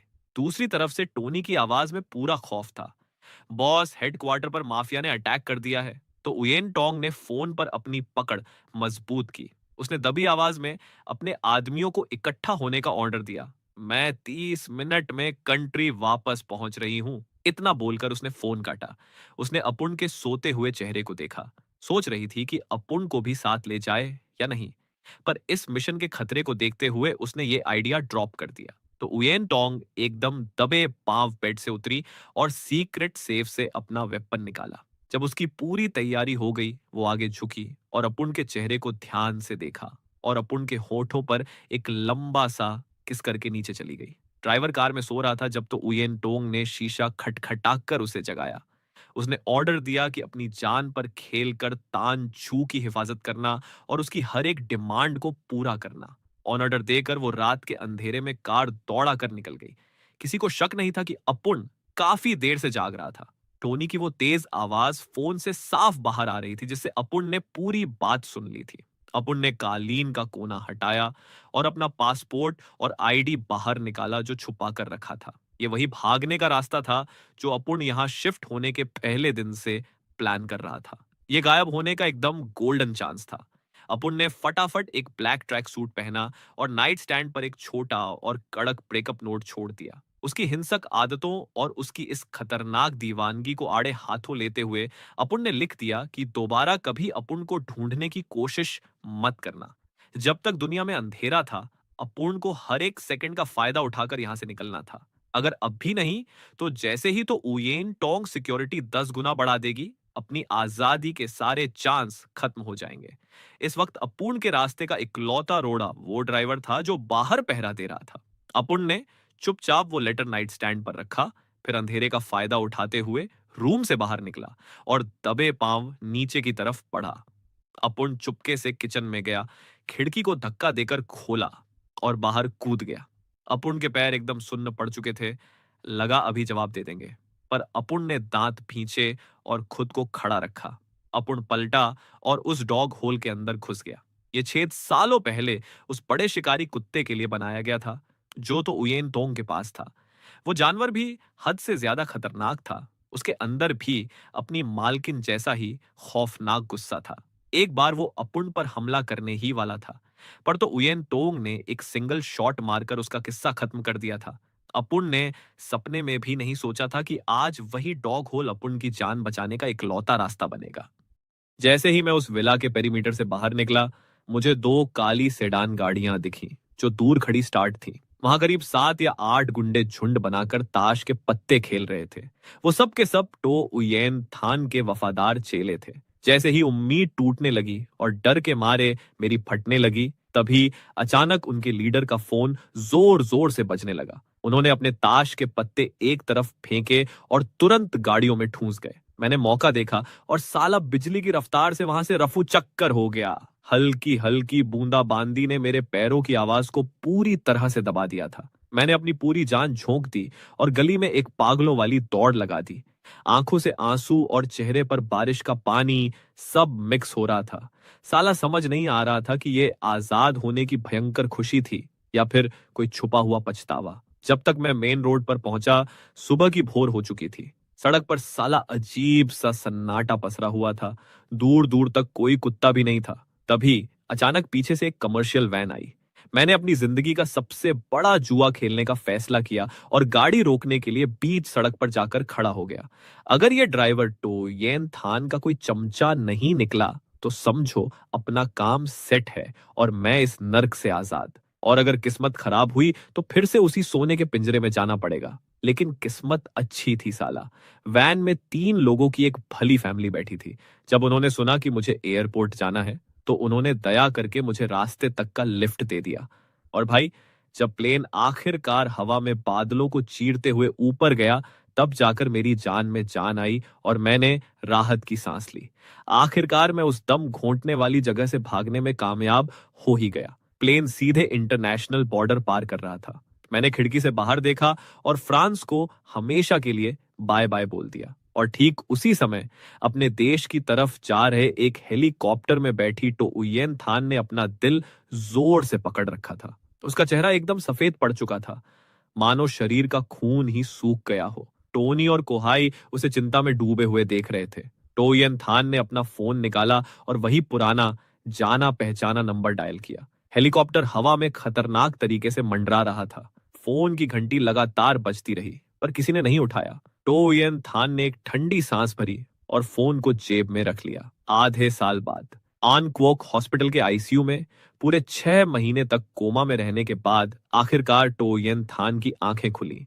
पूरा अस्पताल का कमरा उसके होश में आने का इंतजार कर रहे लोगों से खचाखच भरा था। टोनी घुटनों के बल उसके बेड के पास बैठ गया। वो लोहे जैसा सख्त आदमी आज एक छोटे बच्चे की तरह फूट फूट कर रो रहा था। बॉस, आखिरकार आप वापस आ गई। 6 महीने पहले उस खतरनाक गैंगवार में टो उयेन थान का ध्यान कहीं और भटक गया था और इसी वजह से माफिया की एक आवारा गोली उसे आकर लग गई थी। डॉक्टरों ने तो हाथ खड़े कर दिए थे कि ये कभी होश में नहीं आएगी। भगवान का शुक्र है, कोहाई ने रोती हुई आंखों से फुसफुसाया। अगर आप आज होश में ना आती तो हम सब पागल हो जाते। कहाँ है थानचू? तुमने उसे मेरे घायल होने के बारे में तो नहीं बताया ना, है ना? टो उयेन थान ने पूछा। यह सुनते ही पूरे कमरे में साला ऐसा सन्नाटा छा गया मानो सबकी हवा सरक गई हो। टोनी और कोहाई अपनी नजरें चुराने लगे। उनकी हिम्मत ही नहीं हो रही थी कि उससे नजरें मिला सकें। टो उयेन थान झटके से बेड पर उठी और सीधे बैठ गई। क्या थानचू को कुछ हुआ है? कोहाई ने लाचारी में एक लंबी सांस ली। उसने दराज से एक कागज निकाला और कांपते हाथों से उसे थमा दिया। टो उयेन थान की उंगलियां पूरी तरह कांपने लगी। आधा घंटा बीत गया और वो बस उस कागज के टुकड़े को फटी आंखों से देखती रही। वो एक फेयरवेल लेटर था। थानचू उसे छोड़कर भाग चुका था। सब बाहर निकलो, उसने चीख कर कहा। जैसे ही कमरा पूरी तरह खाली हुआ, टो उयेन थान के आंसू टपकने लगे, जिससे वो कागज भीगने लगा। उसे मेरी बेरुखी से नफरत थी। वो नफरत करती थी कि मैं कितना पत्थर दिल हूं। वो मुझसे चिढ़ती थी कि मैंने उसे आमने सामने अलविदा तक नहीं कहा। तो उयेन थान ने लेटर फाड़ने के लिए उठाया, पर साला हिम्मत नहीं हुई और उसने उसे अपने दिल से भींच लिया। वो उसे बर्बाद नहीं कर सकती थी क्योंकि ल्यूक थानचू की यही आखिरी निशानी बची थी। थानचू, तुम भाग गए। चलो, मैंने तुम्हें आजाद किया। तुम्हें अब मेरी जरूरत नहीं तो मुझे भी तुम्हारी जरूरत नहीं। 1 महीने बाद टो उयेन थान को आखिरकार हॉस्पिटल से छुट्टी मिल गई। उसके गुंडे मवाली साले डर के मारे थर थर कांप रहे थे, क्योंकि बॉस अब पहले से भी ज्यादा खतरनाक और जल्लाद बन चुकी थी। उसके पास खड़े होने का मतलब था साला एकदम बर्फ जैसी ठंड महसूस होना। ऐसा लगता था मानो बंदे को हाइपोथर्मिया हो जाएगा। अमेरिका के एक हाई फाई नाइट क्लब में टोनी के 23वें बर्थडे के मौके पर उसने अपनी पूरी टोली को पार्टी करने के लिए बुलाया था। वो वीआईपी लाउंज जहां धूम धड़ाका होना चाहिए था, वहां साला अजीब सा डरावना सन्नाटा था। टो येन थान मखमली सोफे पर बड़ी लापरवाही से पसरी हुई थी। मध्यम टिमटिमाती नियॉन लाइट्स में उसकी परछाई ऐसी लग रही थी मानो कोई सोने की ठंडी मूरत हो। उसने अपनी शराब का ग्लास घुमाया और रूखेपन से बोली, चलो सब कैरी ऑन करो और एंजॉय करो। इन शब्दों के निकलते ही जैसे सबको हरी झंडी मिल गई और पूरा कमरा तुरंत शोर शराबे से गूंज उठा। ग्लासों के टकराने और ठहाकों की आवाजें गूंजने लगी। तभी अचानक एक दिल दहला देने वाली चीख ने पूरा माहौल खराब कर दिया। मुझे छोड़ दो, मुझे यहां जबरदस्ती लाया गया है। उस अफरा तफरी के बीच एमिली नाम की लड़की अचानक आगे बढ़ी। वो रेंगते हुए टो येन थान की तरफ आई, पर जैसे ही उसने उसकी पैंट को छुआ, उसे एक जोरदार लात पड़ी। प्लीज मैनेजर को मत बताना, वो मुझे मार मार कर भूत बना देगा। एमिली फर्श पर रोती रही, ढह गई। लेकिन साला इस कमरे में कोई दूध का धुला नहीं था। टो येन थान ने घृणा से अपना हाथ हिलाया और टोनी को उसे बाहर फेंकने का इशारा किया, पर एमिली ने टोनी का ध्यान भटकते ही एक वाइन ग्लास उठाया और सीधे टो येन थान पर हमला कर दिया। पूरी शराब उसकी ट्राउजर पर गिर गई और साला अगले ही पल एक हड्डी तोड़ने वाली कड़कड़ाहट गूंजी। वो ग्लास सीधे एमिली के सिर पर जाकर फूटा और चारों तरफ खून ही खून फैल गया। टो येन थान गुस्से से कांपने लगी। उसने अपनी जेब से वो सहेज कर रखा हुआ मुड़ा हुआ लेटर निकाला। जैसे ही उसने देखा कि वो लेटर शराब से भीग चुका है, उसकी आंखों में साला खून उतर आया।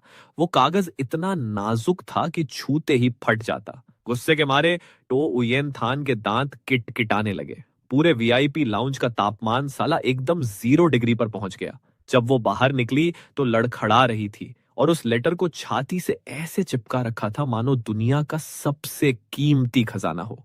वीआईपी लाउंज में टोनी ने हर एक लड़की को लात मारकर बाहर निकाल दिया। उसने सिगरेट जलाई। उसका चेहरा फ्रस्ट्रेशन से भरा हुआ था। बॉस के उस आदमी का अभी तक कोई अता पता नहीं है। उसने हमें ढूंढने से मना किया है, पर उसकी ये हालत देख दिल टूट जाता है। वो दिन रात बस शराब में डूबी रहती है, बमुश्किल 2 घंटे सोती है। वो हर मिशन पर खुदकुशी करने निकलती है, अब तो बंदूक भी नहीं रखती। तभी नाइट क्लब का मैनेजर भागा भागा अंदर आया। एमिली को खून से लथपथ देख उसने राहत की सांस ली। टोनी ने लापरवाही से हाथ हिलाया, इसे ले जाकर कुत्तों के आगे डाल दो। मैनेजर उसके बाल पकड़कर उसे विला से बाहर घसीट ले गया। इधर तो उयेन थान खून भरी आंखों से टेबल पर रखे उस ब्रेकअप लेटर को घूर रही थी।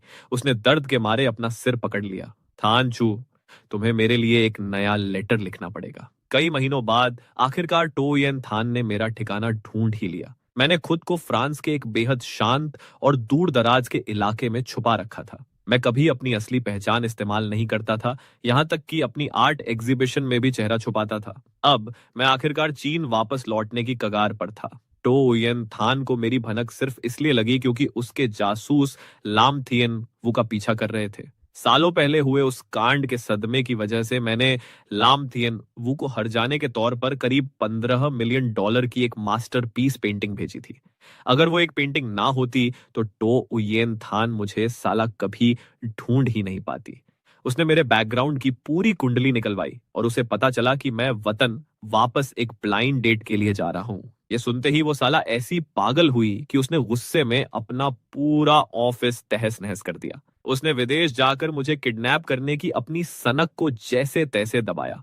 इसके बजाय उसने सीधे अपने देश की पहली फ्लाइट पकड़ी ताकि मेरे लिए जाल बिछा सके। वो देखना चाहती थी कि आखिर वो कौन सा अंधा आशिक है जो उसके मर्द पर डोरे डाल रहा है, और इससे भी बड़ी बात, वो देखना चाहती थी कि मैं कितना बड़ा पत्थर दिल और बेवफा इंसान हूं। होटल के स्वीट में टो उयेन थान अपनी इन काली यादों से बाहर आई और हकीकत में लौटी। वो धीरे से उस बेड की तरफ बढ़ी जहां मैं घोड़े बेचकर सो रहा था। भले ही मैं उसके ठीक सामने था, पर उसका दिल अंदर से बिल्कुल खाली और तड़प रहा था। वो मुझसे कुछ दिन पहले ही देश वापस आ चुकी थी। कल रात जब वो अपनी 9 बहनों के साथ एक बार में दारू पी रही थी, तभी उसे खबर मिली कि मैं आ गया हूं। टो येन थान खुशी के मारे पागल हो गई। लेकिन जब वो मुझे ढूंढते हुए आई तो उसने देखा कि जिस मर्द के लिए वो दिन रात तड़प रही थी, वो उसकी याद में रोने के बजाय लड़कियों का डांस देखने में मग्न था। और कोई साधारण डांस नहीं, बल्कि लड़कियों की पूरी फौज नचवा रहा था। तो येन थान को यह धोखा हजम नहीं हुआ। तभी अचानक मैंने पीछे मुड़कर देखा और हमारी नजरें मिल गईं। अपनी पूरी जिंदगी में उसने कभी ऐसा खूंखार गुस्सा महसूस नहीं किया था, पर उसे पूरी तरह पागल तो इस बात ने किया कि उसे देखते ही मैं साला दुम दबाकर भाग खड़ा हुआ। क्या मैं कोई भूत हूं? क्या मैं वाकई इतनी डरावनी हूं? या फिर मैंने तुम्हें ढंग से प्यार नहीं किया? टोयन थान गद्दे के कोने पर घुटनों के बल बैठ गई और सोते हुए मुझे घूरने लगी। वो जितना मुझे देखती, उसका गुस्सा साला उतना ही उबलता जाता। तुम ये सब कांड करके इतनी चैन की नींद सो कैसे सकते हो भाई? अगली सुबह जैसे ही मेरी आंखें खुली, पूरे बदन में साला भयंकर दर्द का झटका लगा। तभी अचानक फोन की रिंगटोन ने सन्नाटे को चीर दिया। मैंने फोन निकाला और उठाया। क्यों थानचू भाई, पिछले 2 दिनों से मजे मार रहे हो ना? दूसरी तरफ से वान वान हाई की कमीनी और मजे लेने वाली आवाज आई। मेरा चेहरा तुरंत उतर गया। मैंने बगल में सो रही उस डायन को देखा और फोन में फुसफुसाते हुए बोला, चुपचाप होटल आ और मुझे यहां से निकाल, अभी के अभी, जल्दी कर। वान वान हाई एकदम से सन्न रह गया।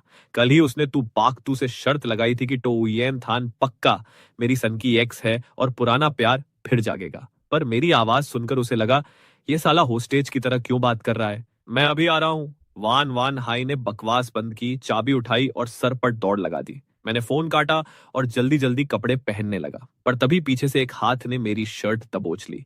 मुझे झटके से वापस बेड पर पटक दिया गया। टोयेन थान मेरे ऊपर चढ़कर बैठ गई। थान चू, तुमने उसे सीधा जवाब क्यों नहीं दिया? क्या पिछले 2 दिन तुम्हारे लिए काफी नहीं थे? ओ साइको औरत, मैंने अपनी नजरें चुराई। मुझे बस घर जाने दो, हम बाद में बात करेंगे। ओहो, तुम जाने के लिए बिल्कुल आजाद हो जानू, पर पहले हम कोर्ट मैरिज करेंगे। क्या? मैं झटके से उठ बैठा। मैं तुमसे कतई शादी नहीं करने वाला। ये औरत कितनी डरावनी है, ये बात अलग है, पर मेरा प्यार तो इसके लिए कब का मर चुका था। भला मैं इस बेतुकी मांग के लिए कैसे मान जाता? देखो थानचू, मैं तुमसे कोई नेगोशिएशन नहीं कर रही हूँ। मैंने अपने आंसुओं को रोकने की बहुत कोशिश की, पर वो साले बहते ही चले गए। तो येन थान, सब कुछ खत्म हो चुका है, सब पास्ट है। खुद को भी बख्श दो और भगवान के लिए मुझे भी छोड़ दो। तुम कह रहे हो कि पास्ट को भूल जाऊं? मैं तुम्हारी तरह इतनी आसानी से कैसे छोड़ दूं? क्या तुमने मुझसे कभी सच में प्यार किया था? तुम हमें इतनी आसानी से कैसे छोड़ सकते हो? उसके इस सवाल ने मेरे सीने में पैनिक पैदा कर दिया। शायद कभी किया था, पर वो प्यार इतना पाक नहीं था। तुम्हें बस इस बात का वहम है कि तुम्हारा कंट्रोल खो गया। देखो थानचू, मैं तुम्हारे बिना जी ही नहीं सकती। ये कहते हुए उसने कांपते हाथों से मेरे गाल को छुआ। मुझसे शादी कर लो प्लीज, बस मेरे पास रहो, तुम्हारी याद में मैं मरी जा रही हूँ। मैं एकदम पत्थर बनकर बैठा रहा, कोई जवाब नहीं दिया। टोयेन थान ने मेरा हाथ पकड़ा और उसे अपने धड़कते हुए दिल पर रख दिया। बहुत दर्द हो रहा है, मैं भीख मांगती हूँ, मेरी मदद करो। ठीक उसी पल फोन फिर चिल्लाया। टोयेन थान ने झपट कर फोन उठाया और तुरंत बात की। मैं खुद उसे लेकर आ रही हूँ। उसने बिना कोई जवाब सुने फोन काट दिया। वो मेरी चैट हिस्ट्री खंगालने लगी और उसका चेहरा साला एकदम डायन जैसा हो गया। ये को थान तू ये कौन है बे? वो अचानक मेरा गला दबाने लगी और उसकी आंखें लाल हो गईं। तुम उसके साथ रहना चाहते हो ना? यही बात है ना? उसने मेरा गला तब तक दबाया जब तक चेहरा लाल नहीं हो गया। आंखों के आगे अंधेरा छाने लगा। मैं सांस के लिए तड़प रहा था। आखिरकार उसने हाथ हटाया और फोन मुंह पर मारा। उसे अभी बोलो कि तुम्हारी पहले से ही एक गर्लफ्रेंड है। मैंने कांपते हाथों से फोन लिया। कोथान तुयेत विदेश में मेरी मकान मालिकन थी, जिसने हमेशा मेरा ख्याल रखा था। मैंने सोचा था कि वतन लौटकर मैं उसके साथ रिलेशनशिप शुरू कर दूंगा, पर जैसे ही मैंने कॉल उठाया तो उयन थान ने फोन झपट कर स्पीकर पर डाल दिया। मेरे बाबू, क्या तुम जल्दी वापस आ रहे हो? कोथान तुयेत की मीठी आवाज आई, जबकि टोयेन थान मुझे जानलेवा नजरों से घूर रही थी। कोथान तुयेत, मैं अब कभी वापस विदेश नहीं आऊंगा। टोयेन थान ने मेरा जबड़ा भींचकर चुप रहने का इशारा किया। मेरी आवाज बुरी तरह कांप रही थी। मेरी मेरी अब गर्लफ्रेंड है, मुझे कभी फोन मत करना। नहीं, मैं अभी फ्लाइट पकड़कर तुमसे मिलने आ रही हूँ। मैं डर के मारे सुन्न पड़ गया। मुझे पता था को थान तुयेत सीरियस है। टोयेन थान ने एक डरावनी हंसी हंसी जो रोंगटे खड़े करते। ठीक है फिर, मैं तुम्हारा इंतजार करूंगी। टोयेन थान ने ये जहरीले शब्द को थान तुयेत के लिए कहे। क्या ऐसा है मिस टू? मैंने तो कभी टो उयन थान का असली नाम उसे नहीं बताया था, फिर उसे कैसे पता चला? थान तुयेत, दूर रहो, यहां मत आना, ये साली पूरी साइको है। मैंने फोन छीनने की कोशिश की। टो उयन थान ने फोन सीधे दीवार पर दे मारा और उसके परखच्चे उड़ गए। वो खिड़की की तरफ मुड़ी। उसके बदन से साला नफरत की लपटें निकल रही थी। क्या तुम वाकई उसके मरने से इतना डरते हो? उसने तंज कसते हुए पूछा। मैं पूरी तरह हार मान चुका था। प्लीज मेरे चक्कर में और बेगुनाह लोगों को मत मारो। बेगुनाह? उसने हंसकर पलटते हुए कहा। तुम्हें सच में लगता है वो उतनी भोली है जितना नाटक करती है? मैंने गुस्से में अपनी मुट्ठियां भींच ली। मुझे कोई फर्क नहीं पड़ता तुम दोनों का क्या पंगा है, बस ये बकवास बंद करो। कभी नहीं, मैं अपनी इच्छाओं से समझौता नहीं करती। तो उयेन थान ने दूसरा बैकअप फोन निकाल लिया। मैंने उसका हाथ पकड़ा। रुको, मुझे सोचने के लिए 10 सेकंड दो। उसने उल्टी गिनती शुरू कर दी। 10, 9, 8, 7। मैंने हताशा में आंखें बंद कर ली। ठीक है, मैं शादी के लिए तैयार हूं। ये सुनते ही वो साला पागलों की तरह एक्साइटेड हो गई और मुझे गले से लगा लिया। उसने मेरे चेहरे पर चुंबन की बौछार कर दी। मैं उसे हटाने की नाकाम कोशिश करता रहा। पूरे 10 मिनट के टॉर्चर के बाद उसने मुझे छोड़ा। जब हम दोनों ने ढंग के कपड़े पहने तो उसने अपनी गन कमर में ठूंस ली। उसने मेरा बैग उठाया और मुझे बाहर घसीट ले गई। कोर्ट की तरफ जाते हुए उसकी लैम्बोर्गिनी साला बुलेट की तरह दौड़ रही थी। हर रेड लाइट पर वो मुझे किस करने लगती। उसके होठों की वो शातिर मुस्कान और चौड़ी होती जा रही थी। 1 घंटे बाद मैरिज ब्यूरो के सामने खड़े होकर वो हमारे मैरिज सर्टिफिकेट को प्यार से निहार रही थी। पतिदेव, चलो रिंग खरीदने से पहले कुछ खा लेते हैं, ठीक है? बिना मेरा जवाब सुने वो मुझे एक बच्चे की तरह खींचने लगी। मैंने भी कोई रिस्पॉन्स नहीं दिया क्योंकि साला अब कुछ भी बोलना भैंस के आगे बीन बजाने जैसा था। शाम को जब उसने मुझे घर छोड़ा तो उसका मूड फिर खराब होने लगा। पतिदेव, आज हमारी शादी का दिन है, तुम्हें पूरी रात मेरे साथ बितानी चाहिए। उसने मेरा हाथ कसकर पकड़ रखा था। उसकी चिकचिक से साला मेरे सिर में भयंकर दर्द होने लगा। बस मुझे कार से उतरने दो। गुस्से में तुम और भी हैंडसम लगते हो पतिदेव। वो कमीनी लाड से मुस्कुराई। मैं सच में यकीन नहीं कर पा रहा था कि ये वही इंसान है। मैं झटके से उसका हाथ छिटककर कार से ऐसे भागा मानो किसी क्राइम सीन से भाग रहा हूं। तो उयन थान मुझे जाते हुए देखकर पागलों की तरह हंसने लगी और सर्टिफिकेट को चूमने लगी। वो कार में काफी देर बैठी रही और फिर चली गई। ल्यूक फैमिली के विला के गेट पर बटलर ली मुझे देखकर रो पड़े। छोटे मालिक, आखिरकार आप घर वापस आ गए। मैंने उन्हें गले लगाया। रो मत ली, मैं वापस आ गया हूं तो खुशियां मनाओ ना यार। आपको देखना किसी वरदान जैसा है छोटे मालिक। बूढ़ा आदमी बेहद खुश था। क्या तू बाकतू ने जो कहा वो सच था? वो तैयार नहीं था, पर मैं तो था। ये शब्द मेरे मुंह से अनजाने में निकल गए। मैं उन्हें कड़वा सच बताकर रिस्क नहीं ले सकता था। तू और वान वान हाई ने मुझे बचपन से छोटे भाई की तरह पाला था। अगर उन्हें पता चला कि ये जबरदस्ती की शादी है तो वो साले टो येन थान से सुसाइड मिशन पर भिड़ जाएंगे और टो फैमिली के रसूख के आगे उनकी कोई औकात नहीं थी। मैं किसी को इस लफड़े में नहीं घसीटना चाहता था। तू एंड वान वान हाई ने एक दूसरे को देखा। उनका दिल बैठ गया। वो मुझे बहुत अच्छे से जानते थे। जब भी मैं झूठ बोलता हूं मेरी आवाज की पिच बदल जाती है जिसका मुझे खुद पता नहीं चलता। वान वान हाई लड़खड़ाते हुए वाइन कैबिनेट के सहारे टिक गया।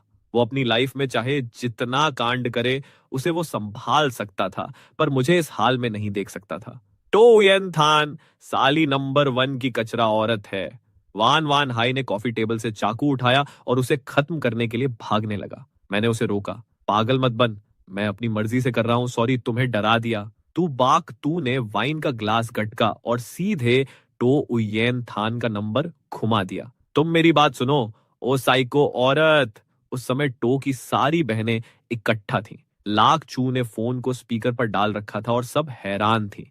टो उयेन थान ने घर आते ही शादी का बम फोड़ा था। झटका लगा, पर बहनें खुश थीं क्योंकि उनकी पत्थर दिल छोटी बहन को आखिरकार कोई पसंद आ गया था। हालांकि उसने घर वालों से बिना मिले ही शादी रजिस्टर कर ली थी, पर यह उसका स्टाइल था। उन्हें लगा इससे कोई फर्क नहीं पड़ता, सारी चीजें बड़ी बहनें और बुजुर्ग संभाल सकते थे और बाद में ल्यूक फैमिली से माफी मांग लेते। बड़ी बहन इतनी खुश थी कि खुद किचन में दावत बनाने चली गई थी। वो अंदर कदम ही रख रही थी जब तू का फोन आया। उसने उत्सुकता में फोन स्पीकर पर डाल दिया। उसे लगा नया जीजाजी इतनी रात को क्यों फोन कर रहा है, पर साला यहां तो गाली गलौज शुरू हो गई। सोफे पर बैठी दूसरी और तीसरी बहनें शराब पीते हुए खांसने लगी। सिर्फ टो उयेन थान शांत बैठी सर्टिफिकेट पर मेरा चेहरा सहला रही थी। एक हल्की सी शातिर मुस्कान उसके होठों पर थी। तूची दुख किचन से बाहर आई और हाथ सुखाते हुए गुस्से में बोली, क्या तुम्हारा दिमाग सटक गया है? मेरा दिमाग सटका है। अपनी साली बहन से पूछो क्या घटिया हरकत की है उसने। मुझे लगा था टो फैमिली शरीफ है, पर तुम्हारी ये घटिया चालें साली बेहद घिनौनी और रिपल्सिव हैं। तू बाक तू के इस इल्जाम से सारी बहनों के चेहरे काले पड़ गए। तू ची दुख गुस्से से तमतमा उठी, उसकी आवाज गुस्से के मारे कांप रही थी। तू बाक तू, साफ साफ बताओ क्या बकवास है। पर इससे पहले कि वो बोलती, फोन कट गया। बहनों को समझ आ गया कि कुछ तो बड़ा लोचा हुआ है और जड़ उनकी छोटी बहन ही है। विला का माहौल साला एकदम भारी हो गया। मैंने तू बाक तू से फोन छीना और बोला, मैंने कहा ना मैं अपनी मर्जी से कर रहा हूं, प्लीज दूर रहो। तू बाक टू और वान वान हाई बेबसी से मुझे देखने लगे, क्योंकि टो क्लैन के आगे उनकी कोई बिसात नहीं थी। थान चू, मैं तुम्हें अभी देश से बाहर भगा रहा हूं। तू बाक तू यही प्लान सोच रहा था। उसे लगा यही एक रास्ता है कि मैं विदेश जाकर छुप जाऊं जब तक इस डायन का भूत ना उतरे। पर मुझे पता था कि उस साइको औरत के आगे ये सब पैंतरे बेकार हैं। वो पाताल से भी ढूंढ निकालेगी, और तब जो लोग मेरी मदद करेंगे उनका क्या हश्र होगा, मैं सोचकर ही कांप जाता था। मैं अपने दोस्तों को बर्बाद नहीं होने दे सकता था। मैं कहीं नहीं जा रहा, मैंने शादी रजिस्टर कर ली है। ये सुनते ही उन दोनों के चेहरे का रंग उड़ गया। वो बेजान बुत बन गए। मैंने वाइन की बोतल निकाली और उनके हाथों में ग्लास थमाते हुए नकली मुस्कान के साथ कहा, आज रात कुछ मत सोचो, बस तब तक पिएंगे जब तक ढेर ना हो जाए। हमने घर से शुरू किया और पीते पीते गेट के बाहर बेंच पर आ गिरे, पूरी तरह टल्ली होकर। तभी अचानक कई सुपर कारें दहाड़ती हुई आईं और हमारे सामने ब्रेक मारी। नशे में मुझे लगा कि मैं फिर से विदेश में हूं। मैं हड़बड़ाकर भागने लगा। तू बाग तू और वान वान भाई हैरान थे। अरे भाग क्यों रहा है भाई, लड़कियों ने क्या इतना डरा दिया है? मैंने हाथ छुड़ाते हुए कहा, तुम भी भागो सालो, टेररिस्ट आ गए हैं, उनके पास गन है। ये सुनकर दोनों ठहाके मारकर हंसने लगे। पर कार से उतरने वाले टेररिस्ट यानी टो उयेन थान और उसकी बहनें वहीं जम गई। टो येन थान सीधे मेरे पास आई और गले लगा लिया। पतिदेव, इतनी दारू क्यों पी ली यार? उसने मेरे गाल को छूना चाहा, पर मैं पीछे हट गया। उसे देखते ही मेरी बची कुची वाइन का नशा उतर गया और थकान हावी हो गई। क्यों साली बार बार आ जाती है? तभी तू बाग तू ने कहा, थान चू, यहाँ कोई पराया नहीं है, बोल दे जो तेरे दिल में है। साफ साफ कह दे, मैं भी देखूं तो फैमिली कैसे फैसला करती है। उसने बड़ी बहन तू ची दुख को इसलिए बुलाया था ताकि वो इस साइको की पागलपंती को कंट्रोल कर सके। और अब तू पूरी टू फैमिली का स्टांस देख रहा था। अगर ये रास्ता बंद मिला तो वो कोई दूसरा प्लान बनाता। मैं भी तू बाक तू को निराश नहीं करना चाहता था। मैंने सारा गुस्सा टोयन थान पर निकाल दिया। मैं तुमसे प्यार नहीं करता और नहीं शादी करना चाहता था। मुझे छोड़ दो साला। दूसरों की जान की धमकी देना बंद करो। ये सुनते ही 9 बहनों के चेहरे सफेद पड़ गए। तो उयेन थान आगे बढ़ी और प्यार से बोली, थान चू, तुम नशे में हो। कल सुबह जब दिमाग ठिकाने आएगा तब बात करना। इस खुली धमकी को सुनकर मेरा खून खौल उठा। मैं पूरी तरह होश में हूं। अब मैं तुम्हारी कठपुतली नहीं बनूंगा। तो उयेन थान का भी साला सटका और उसकी आंखें लाल हो गई। ठीक है, तो मैं खुद तुम्हारा नशा उतारती हूं। उसने फोन निकालकर स्क्रीन मेरे मुंह पर दे मारी। स्क्रीन पर जख्मी विक्टिम को देख मेरी सांस अटक गई। मैंने फोन छीनना चाहता, पर उसकी पकड़ लोहे जैसी थी। अब उतरा नशा, मेरा दिल बैठ गया, शरीर बेजान हो गया। तू और वान वान हाय मुझे संभालने लपके, पर बड़ी बहनों ने उन्हें बीच में ही रोक दिया। 1 इंच भी आगे नहीं आने दिया। टोयेन थान ने मुझे भींच लिया और पीठ सहलाते हुए पागलों की तरह पूछने लगी, थान चू, अब तो अक्ल ठिकाने आई? मैंने मुट्ठियां भींच ली और सूनी आंखों से कहा, तुमने वादा किया था कि किसी बेगुनाह को नुकसान नहीं पहुंचाओगी। क्यों किया? उसने सिर उठाकर देखा। उसकी आंखों में भयंकर दर्द था। तो फिर मेरा क्या थानचू, मेरा क्या? तुम दुनिया भर के एरे गहरे नत्थु खैरे पर अपनी दया लुटाते हो, पर मेरे लिए तुम्हारा प्यार एक लग्जरी क्यों है? क्या मेरे साथ रहना नर्क है? 9 बहनों ने अपनी छोटी बहन की ये बेबसी देखकर गुस्से में मुट्ठियां भींच ली, पर मेरा ध्यान तो स्क्रीन पर को थान तुयेत के गनशॉट जख्मों पर था। शुक्र है वो बच गई थी। दुआ है वो अब कभी वापस न आए। मेरी आंखों में राहत देखकर टो उयेन थान का चेहरा साला और पीला पड़ गया। मुझे बहुत ठंड लग रही है अंदर बाहर से। सच बताओ थानचू, क्या तुम्हें उससे प्यार हो गया है? सब सांस रोककर मेरे जवाब का इंतजार कर रहे थे। पर अगर मैं हाँ कहता तो वो को थान तुयत का डेथ वारंट होता। मैंने 2 सेकंड बाद अपना आखिरी फैसला सुनाया। मैं उससे प्यार नहीं करता। ये सुनते ही बहनों ने राहत की सांस ली, पर टो उयेन थान ने मुझे धक्का दिया और पागलों की तरह हंसने लगी। प्यार नहीं करते? हाँ। उसने अपना दिल पकड़ लिया और साला अगले ही पल उसके मुंह से खून का फव्वारा छूट पड़ा। बहनें उसे हॉस्पिटल ले जाने के लिए लपकी, पर उसने सबको झटक दिया। उसकी दुनिया में सिर्फ मैं था। उसने मेरा हाथ पकड़ा और गाड़ी की तरफ घसीटने लगी। दोस्तों ने बचाने की कोशिश की, पर उसने वान वान हाई को ऐसी लात मारी कि वो दूर जा गिरा। तू मिन्ह नगुयेत ने उसे उठाया। उसका भी पारा चढ़ चुका था। तू बाग तू को बड़ी बहन ने पकड़ रखा था। अपने दोस्त की ये हालत देख मुझे साला भयंकर गुस्सा आया, पर मैं उसकी पकड़ से आजाद नहीं हो पाया। न जाने क्या सूझा, मैंने अपनी पूरी ताकत से टोउयेन थान के हाथ पर अपने दांत गड़ा दिए, मानो नस ही चबा जाऊंगा। पर साला कमाल है, इस दर्द से उसे एक अजीब सी दीवानगी और खुशी महसूस होने लगी।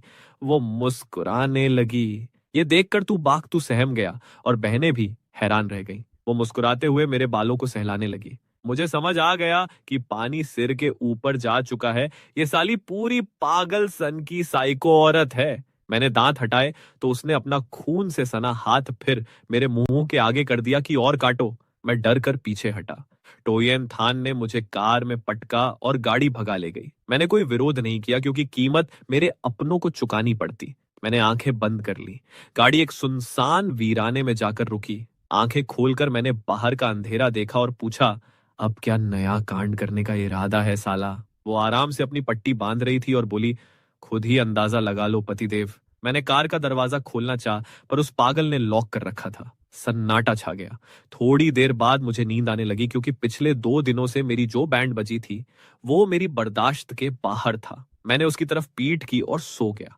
पर जैसे ही आंख लगी, उसकी डरावनी आवाज फिर आई, थैंक यू, जरा जेब से मेरा फोन निकालो। मैंने इग्नोर करना चाहा तो धमकी मिली, अगर मदद नहीं की तो तुम्हारे उन दोनों जिगरी यारों और वतन से दूर बैठी उस मकान मालिकन को कुत्ते की मौत मारूंगी। मैं झटके से उठ बैठा। क्या तुम सच में पागल हो?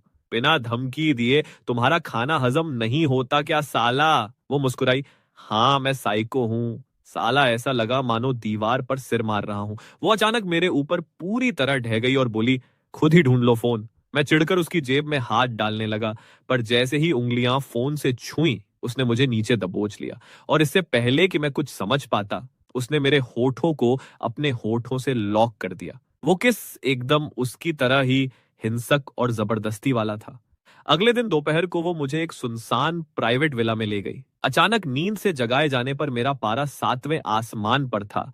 टो उयेन थान, तुम सच में पागल हो साला। न जाने पिछले जन्म में क्या पाप किए थे जो ये पल्ले पड़ी। मैं नहाकर फिर बेड पर सो गया। दोपहर के 2 बजे फोन फिर जोर जोर से चिल्लाने लगा। टोयन थान कब से जाग रही थी। जुदाई के दिनों में वो बमुश्किल 2 घंटे सो पाती थी, पर अब जब मैं पास था तो उसे डर था कि ये कोई हसीन सपना ना हो। वो मुझे बाहों में भींचकर चैन की सांस ले रही थी। फोन बजता रहा, पर उसने नहीं उठाया। उसे बस मेरा वो चिढ़ा हुआ चेहरा देखना था, जैसा पुराने दिनों में हुआ करता था। वो मुस्कुराई, उठी और फोन काट कर नीचे चली गई। जब हम दोनों नीचे पहुंचे तो वो किचन में खाना बनाने चली गई और सिर बाहर निकालकर बोली, पतिदेव, डिनर में क्या खाओगे जानू? मैं सेब चबाते हुए बिना देखे ही लापरवाही से बोला, मुझे फ्राइड चिकन चाहिए। उसने सेब को देखा और चिढ़ गई। मैंने नाटक करते हुए कहा, नहीं मिलेगा क्या? चलो फिर हॉट पॉट बना दो। हॉट पॉट का नाम सुनते ही उसका चेहरा काला पड़ गया, क्योंकि वो मुझे कभी ऑयली और स्पाइसी जंक फूड छूने नहीं देती थी। मेरे नाजुक पेट की वजह से उसका सख्त डाइट प्लान रहता था, पर आज मुझे उसकी फिरकी लेनी थी। उसने कहा, बिल्कुल नहीं। मुझे हंसी आ गई, पर मैंने चेहरा गंभीर रखा। तो फिर स्पाइसी बॉइल्ड पोर्क बना दो। ये भी नहीं होगा क्या साला? अगले ही पल उसने सेब छीन कर फेंका और मुझे सोफे पर दबोचते हुए शातिर मुस्कान के साथ बोली, लगता है पतिदेव का पेट कुछ ज्यादा ही भरा है, तो पहले मुझे तृप्त करो। मैं तुरंत हड़बड़ाया, मैगी मैगी बना दोगी क्या प्लीज? मुझे बस तुम्हारे हाथ की मैगी खानी है। ये सुनते ही उसके चेहरे का गुस्सा शांत हुआ। उसने मेरे बाल सहलाए और किचन में चली गई। तब जाकर मेरी जान में जान आई। ये हमारा पुराना तरीका था खाना ऑर्डर करने का, वरना आज फिर बेडरूम मैराथन हो जाता साला। वो किचन में बहुत तेज थी। 10 मिनट में मैगी का कटोरा लेकर आ गई। मैंने चॉपस्टिक उठाई और टूट पड़ा। साला जब से उसे छोड़कर भागा था, ऐसा स्वाद नसीब नहीं हुआ था। वो बगल में आकर बैठ गई। मुझे खाते देख उसके दिल में दर्द हुआ, क्योंकि मेरे जाने के बाद वो कुछ भी खाती तो उल्टी कर देती थी। उसने सिर्फ मेरी पसंद की चीजें बनाना सीख लिया था ताकि उसे लगे मैं कहीं गया ही नहीं। ये उसका वहम था। मैं खाने में मगन था और उसकी नशीली आंखें मुझे घूर रही थीं। मैं जानता था वो मुझसे बेइंतहा पागल प्यार करती है, मेरे लिए अपना दिल भी निकाल कर दे सकती है। पर हम दोनों दो अलग दुनिया के थे। उसकी वो खून की प्यास और सनक मैं कभी बर्दाश्त नहीं कर सकता था। जब वो बेगुनाहों पर हाथ उठाती तो वो लाइन मैं पार नहीं कर सकता था। वो चाहती थी उसकी दुनिया में सिर्फ वो रहे जो मेरे लिए दम घोंटने जैसा था। पहले लगा मैं उसे बदल दूंगा, पर वो बस एक वहम था। उसकी ये साइको फितरत उसकी रूह में बसी थी। उसने पूछा, खाना क्यों रोक दिया? तबीयत ठीक नहीं है क्या? मैंने सिर हिलाया और खाने लगा। तभी बड़ी बहनें टो ची दुक और टो मिन्ह नगुयेत एक डॉक्टर औरत के साथ अंदर आईं। वो सोफे पर बैठ गईं।